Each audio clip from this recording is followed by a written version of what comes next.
জাতীয় থেকে আন্তর্জাতিক প্রান্তিক জনপদ থেকে নগর চারপাশে ঠিক কি ঘটছে এই মুহূর্তে তা নিয়ে আয়োজন এখন চারদিক। সঙ্গে আছি আমি সানিম রিধা। মাগুরায় ৮ বছরের শিশু আসিয়ার জানাজা অনুষ্ঠিত হয়েছে। সন্ধ্যায় ৭টার দিকে মাগুরার নোমানী ময়দানে জানাজা অনুষ্ঠিত হয়। সন্ধ্যা ৬টা ১০ হেলিকপ্টার যোগে মাগুরা স্টেডিয়ামে আনা হয় শিশুর মরদেহ। পরে সেখান থেকে গাড়িতে করে নিয়ে যাওয়া নোমানী ময়দানে অনুষ্ঠিত হয় আসিয়ার জানাজা।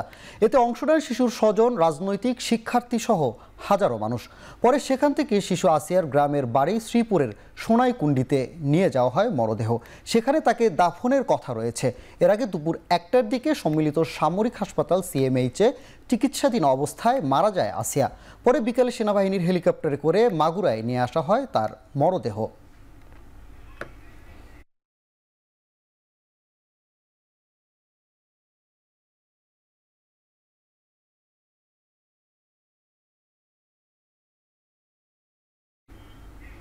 শিশু আসিয়ার ধর্ষণ ও হত্যার প্রতিবাদ এবং ধর্ষকদের সর্বোচ্চ শাস্তির দাবি ইনকিলাব মঞ্চে। সেখানে আছেন সহকর্মী গালিব ইবনে রিয়াজ। সরাসরি যুক্ত হচ্ছি সেখানে। ৯০ দিন নয়, যেহেতু আসিয়ার এই ধর্ষণের ঘটনার পর থেকেই, জীবিত থাকার পর থেকে যতদিন আসিয়া জীবিত ছিলেন এবং তার পরিবার, এবং সবথেকে বড় কথা যে আসিয়ার যে বোন তিনি সেখানে উপস্থিত ছিলেন এবং যে কারণে এই কারা সেটি অনেকটাই প্রমাণিত। তাই এই মামলায় কোনো কালক্ষেপণ হবে না, দ্রুত এই ধর্ষণের সর্বোচ্চ শাস্তি মৃত্যুদণ্ড দিয়ে এই সমাজে একটি নজির স্থাপন করতে হবে যে এই ধরনের কর্মকাণ্ড আর কখনোই যেন কেউ করার সাহস না পায়, সেই বিষয়টি যেন প্রমাণিত হয় এবং সেটা নজির স্থাপন করার জন্যই এখানে বিক্ষোভকারীরা আন্দোলনটি করছে। এবং জানি যে গত কয়েকদিন ধরেই সারা দেশেই এই ধর্ষণের ঘটনা বেড়ে যাওয়ার একটি প্রবণতা আমরা দেখতে পেয়েছি। বিভিন্ন জায়গা থেকে ধর্ষণের খবর আমরা পেয়েছি এবং নারীদের উপরে যেই নিপীড়ন, সহিংসতা, সেই বিষয়টিও বেড়ে যায়। তারপর থেকেই আর সেই সাথে একই সাথে এই নতুন একটা মাত্রা যোগ করে এই ৬ মার্চ যখন আসিয়ার ধর্ষণের খবর আমরা পাই।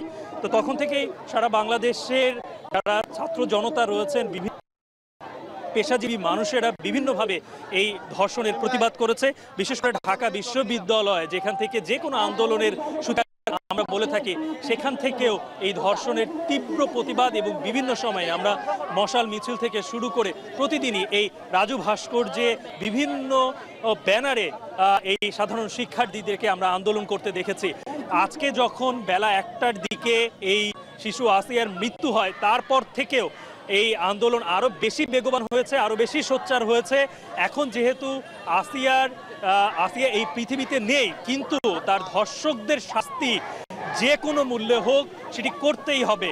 আমরা জানি যে এখন পর্যন্ত অভিযুক্ত যে কজন রয়েছে এই আসিয়ার ধর্ষক, তারা প্রত্যেকেই জেলে রয়েছেন, কিন্তু তাদের দাবি একটাই যে এই যে তারা জেলে রয়েছেন শুধু এটাতেই হবে না, তাদেরকে অতি দ্রুত তাদেরকে শাস্তি কার্যকর করতে হবে, এই মামলা নিষ্পত্তি করতে হবে। সেটি হতে হবে যে সর্বোচ্চ শাস্তি, এবং সেটি যদি হয় তাহলে সমাজে একটা নজির স্থাপন হবে।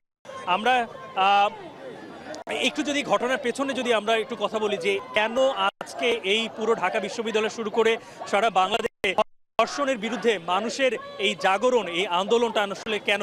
৬ মার্চ আসিয়া আমরা জানি যে তিনি বেড়াতে গিয়েছিলেন, কিন্তু রাতের বেলা তার সেই আসিয়ার বোনের শ্বশুর এবং তার দুলাভাই এবং আসিয়ার বোনের ভাসুর, এই ৩ জন মিলে আসিয়াকে ধর্ষণ করেন এবং শুধুমাত্র ধর্ষণ না, পাশবিক নির্যাতনও তাকে করা হয়। এই নির্যাতনের ফলে সেদিনই আসিয়াকে ভোরবেলায় হাসপাতালে ভর্তি করা হয় এবং উন্নত চিকিৎসার জন্য ঢাকা মেডিকেল হসপিটালে তাকে স্থানান্তর করা হয়। কিন্তু ঢাকা মেডিকেলে আসার পর থেকে আসিয়ার জীবন সংকটাপন্ন হতে শুরু করে এবং সেই সময় থেকে আসিয়াকে লাইফ সাপোর্টে রাখা হয়। তখন থেকে ডাক্তাররা বলার চেষ্টা করেন যে শিশু আসিয়ার ধর্ষণ ও হত্যার প্রতিবাদের সবশেষ খবর জানাচ্ছিলেন সহকর্মী গালিব ইবনে রিয়াজ। শিশু আসিয়ার ধর্ষণ ও হত্যার প্রতিবাদে ও ধর্ষকদের সর্বোচ্চ শাস্তির দাবিতে গায়বানা জানাজা করেছে ইনকিলাব মঞ্চ। বৃহস্পতিবার বিকেলে জাতীয় জাদুঘরের সামনে জানাজা অনুষ্ঠিত হয়। এ সময় ইনকলাব মঞ্চের মুখপাত্র শরীফ ওসমান হাদি বলেন, ধর্ষণের সর্বস্ব শাস্তি নিশ্চিত করতে দ্রুত বিচার ট্রাইব্যুনাল গঠন করতে হবে। এ সময় 90 দিনের মধ্যে মামলা নিষ্পত্তি ব্যবস্থা করার দাবি জানান তিনি।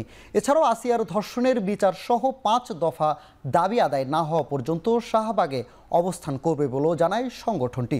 এর আগে 8 মার্চ ঢাকা মেডিকেল থেকে সিএমএইচ হাসপাতালে ভর্তি করা হয় আসিয়াকে।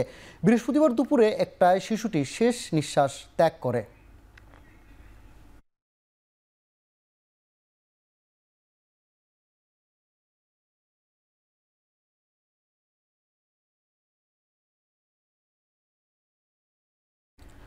মাগুরার শিশু আসিয়ার ধর্ষকদের দৃষ্টান্তমূলক শাস্তির দাবি করেছেন জামাতের ইসলামীর আমির ডাক্তার শফিকুর রহমান। মিরপুর থানা পূর্বের উদ্যোগে ইফতার মাহফিলে ডাক্তার শফিকুর রহমান বলেন, ভবিষ্যৎ বাংলাদেশ হবে দুর্নীতি ও দুঃশাসন মুক্ত। মাগুরায় কিছু পশু, তার পরিবারেরই কিছু লোক, তার আত্মীয় স্বজনের মধ্যে কিছু লোক তার জীবনটাকে ধ্বংস করে দিয়েছে এবং মেয়েটা আজকে ইন্তেকাল করেছে। আমরা দোয়া করি আল্লাহ তাআলা তাকে জান্নাত নসিব করুন, তার আপনজনদেরকে এই শোক বহন করার তৌফিক দান করুন এবং আমরা আজকের এই মাহফিল থেকে ওই সমস্ত খুনি, ধর্ষক এবং ধর্ষণের সহযোগিতাকারীদের কঠোর শাস্তি আমরা দাবি করছি। 6টি সংস্কার কমিশনের কিছু সুপারিশের ব্যাপারে রাজনৈতিক মতামতের প্রয়োজন নেই, সেগুলো যত দ্রুত সম্ভব কার্যকর করার সিদ্ধান্ত নিয়েছে উপদেষ্টা পরিষদ। প্রধান উপদেষ্টা ডক্টর ইউনূসের নেতৃত্বে তেজগাঁও কার্যালয়ে উপদেষ্টা পরিষদের সভা শেষে ব্রিফিংয়ে একথা জানান প্রেস সচিব শফিকুল আলম। এদিকে মাগুরায় ধর্ষণের শিকার শিশুটির মৃত্যুতে গভীর শোক প্রকাশ করেন প্রধান উপদেষ্টা ডক্টর ইউনূস। ইতিমধ্যে অভিযুক্ত 4 জনকে গ্রেপ্তার করা হয়েছে, আর মামলা নিষ্পত্তি যত দ্রুত সম্ভব শেষ করা যায় তা নিয়ে আলোচনা হয়েছে। প্রেস উইং আরও জানায়, বিগত সরকারের সময় সারা দেশে মডেল মসজিদ নির্মাণের সময় প্রায় দ্বিগুণ অর্থ ব্যয় হয়েছে। ধর্ম মন্ত্রণালয়কে এ ব্যাপারে তদন্তের নির্দেশ দেওয়া হয়েছে। জ্বালানি আমদানির বকেয়া দ্রুত পরিশোধের সিদ্ধান্ত হয়েছে এই সভায়। এছাড়াও বিএসএমএমইউর নাম পরিবর্তন করে বাংলাদেশ মেডিকেল বিশ্ববিদ্যালয়, শেখ হাসিনা মেডিকেল বিশ্ববিদ্যালয়ের নাম খুলনা মেডিকেল বিশ্ববিদ্যালয় এবং বঙ্গমাতা শেখ ফজিলাতুন্নিসা মুজিব বিশ্ববিদ্যালয়ের নাম সিলেট মেডিকেল বিশ্ববিদ্যালয়ের নাম রাখা অধ্যাদেশের খসড়ার অনুমোদন দেওয়া হয়েছে। 6 কমিশন অনেকগুলো রিকমেন্ডেশন দিয়েছে, অ্যারাউন্ড 2000। তার মধ্যে কিছু কিছু রিকমেন্ডেশন আছে যেটা আসলে খুব মানে ওইটার জন্য পলিটিক্যাল আসলে ডায়ালগের কোনো দরকার নাই। এটা পলিসি লেভেলে খুব একটা পার্টিকুলার মিনিস্ট্রি সেটা ক্যারি আউট করতে পারে। তো সেই ডিসিশনগুলো, এটা খুব অ্যাডমিনিস্ট্রেটিভ ডিসিশন, পলিসি লেভেলের ডিসিশন, এবং এই ডিসিশনগুলো খুব দ্রুত, এবং এতে টাকা সংশ্লিষ্টটাও তেমন একটা নাই, মানে মনিটর ইনভলভমেন্ট খুবই কম। 4 দিনের সফরে ঢাকায় জাতিসংঘের মহাসচিব অ্যান্তোনিও গুতেরেস বিকেলে গুতেরেসকে বহনকারী এমিরেটসের একটি ফ্লাইট হজরত শাহজালাল আন্তর্জাতিক বিমানবন্দরে অবতরণ করে। বিমানবন্দরে জাতিসংঘের মহাসচিবকে শুভেচ্ছা জানান পররাষ্ট্র উপদেষ্টা মোহাম্মদ তৌহিদ হোসেন। এরপরে তাকে নিয়ে যাওয়া হয় হোটেল ইন্টারকন্টিনেন্টালে। শুক্রবার সকাল 9টার ইন্টারকন্টিনেন্টালে গুতেরেসের সঙ্গে সাক্ষাৎ করার কথা রয়েছে পররাষ্ট্র উপদেষ্টা তৌহিদ হোসেন এবং রোহিঙ্গা ইস্যু ও অগ্রাধিকার বিষয়ক প্রধান উপদেষ্টার উচ্চ প্রতিনিধি ডক্টর খলিলুর রহমানের।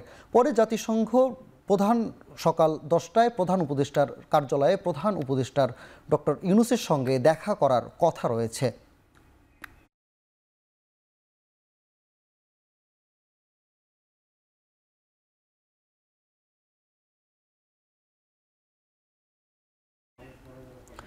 জাতিসংঘ মহাসচিব অ্যান্তোনিও গুতেরেসের সফরে রোহিঙ্গা সংকট নিরসনে ভূমিকা রাখবে বলে মনে করে বাংলাদেশ, জানিয়েছেন পররাষ্ট্র মন্ত্রণালয়ের মুখপাত্র রফিকুল আলম।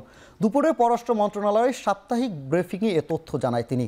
এসবে তিনি জানান, গঙ্গার পানি প্রবাহ কম হওয়ায় উদ্বেগ প্রকাশ করেছে বাংলাদেশ। বাংলাদেশের 4 সদস্যের দল এবং ভারতের 4 সদস্যের দলের উপস্থিতিতে প্রতিদিন 4 বার গঙ্গার পানি মাপা হয় এবং চুক্তি অনুযায়ী যার যতটুকু পানি পাওয়ার কথা তা ভাগ করে নেওয়া হয়। এবার গঙ্গার পানির প্রবাহ কম, সেই বিষয়ে বাংলাদেশ উদ্বেগ জানিয়েছে এবং এ ব্যাপারে ভারতকে যথাযথ পদক্ষেপ নিতে আহ্বান জানিয়েছে। ভারতের নয়াদিল্লিতে বিজিবি বিএসএফ মহাপরিচালক পর্যায়ের বৈঠক অনুষ্ঠিত হয়েছে।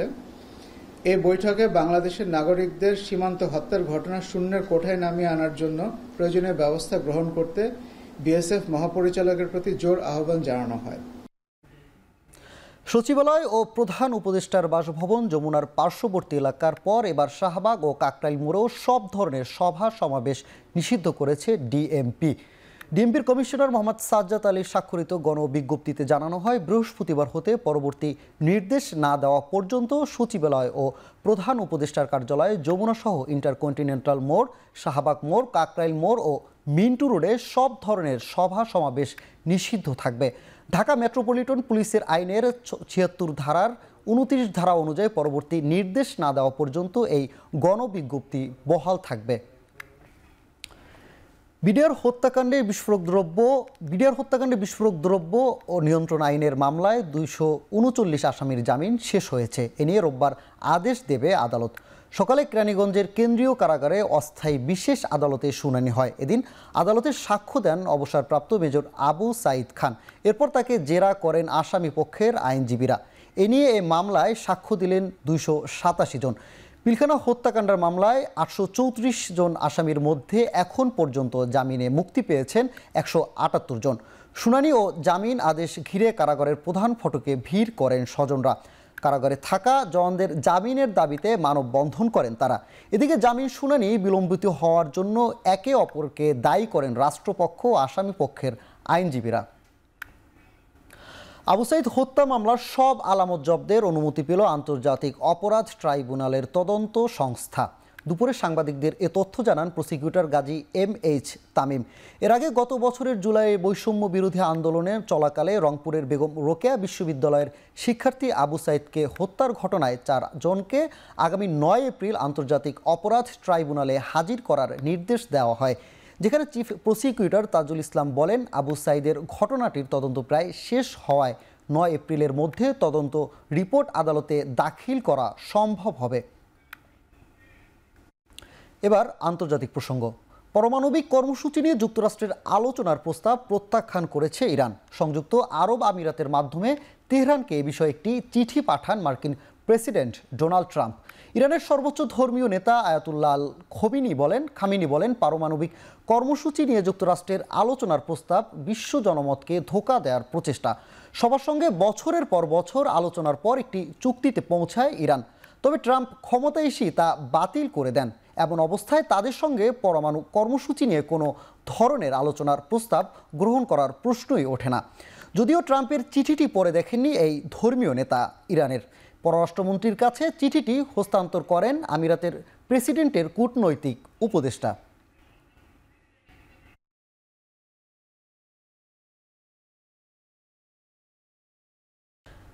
শেষ করছি এখন চারদিক। এখন টিভির ওয়েবসাইট দেখতে ভিজিট করুন www.ekhon.tv। ফেসবুকে দেখতে ভিজিট করুন facebook.com/.ekhon। এছাড়াও ইউটিউবে দেখতে ভিজিট করুন youtube.com/c/ekhon tv।